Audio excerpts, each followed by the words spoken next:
Hey guys, আজি ভাবিলোঁ মইনো কি কৰোঁ আপোনালোকৰ আগত অকণমান দেখাওঁ বুলি। এয়া মৰ্ণিং উঠি পাকঘৰত যি কাম আছিলে চব কমপ্লিট কৰি লৈ এইফালে বিচনাখন পাৰি ল'লোঁ ধুনীয়াকৈ আৰু ব্লেংকেটখিনি ধুনীয়াকৈ ছাইডত আমাৰ মানে ৰ'দ পৰি থাকে তাত ব্লেংকেটখিনি মেলি দিলোঁ আৰু ব্লেংকেট মেলিয়ে মই কাপোৰ কেইটামান আছিলে সেইকেইটাও মেচিনত দি ল'লোঁ।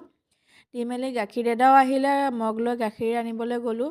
আনিবলৈ যাওঁতে খুইটি এগৰাকীয়ে মানে ইমানেই ধুনীয়া আমলখি কেইটামান দিলে, সেই আমলখিকেইটাও ধুই মেলি ৰ'দত দি থ'লোঁ। খাবলৈ বহুত সোৱাদ আমলখিকেইটা। তাত মাছ অলাও আহিছিলে, মাছ অকণমানো লৈ দিলে মানুহজনে। এইফালে ৰুটিও উলিয়াই লৈছোঁ আৰু গাখীৰ চাহ অকণ বনাই লৈছোঁ। গাখীৰ চাহ ৰুটিৰ লগত খাই কোনে কোনে ভাল পায় ক'বচোন।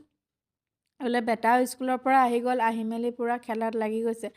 সৰু ল'ৰা ছোৱালীয়ে স্কুলৰ পৰা আহি মানে ক'ত কি থাকে চব উলিয়াই লৈ এফালৰ পৰা খেলিবলৈ। এইফালে কাপোৰখিনি যে ধুইছিলোঁ সেইখিনিও ধুনীয়াকৈ মেলি ল'লোঁ। হাউচ হেল্পাৰগৰাকীও আহি গ'ল অলপ হেল্প কৰি দিবলৈ।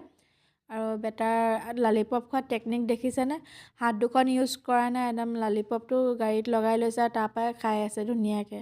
এইফালে মোৰ অকণমানি মিনি গাৰ্ডেনখন ফুল বুলিবলৈ নাই, অকল পাতহে আছে। আৰু এয়া বেটাই পূৰা বাইক চলাই আছে ব্ৰাণ্ডেড, আৰু মানুহ চাই আছে চলাই বাইক। আৰু ধুনীয়া আচাৰো দিছিলে খুৰী এগৰাকী। যদি ভিডিঅ'টো ভাল লাগিলে লাইক এটা কৰি দিব।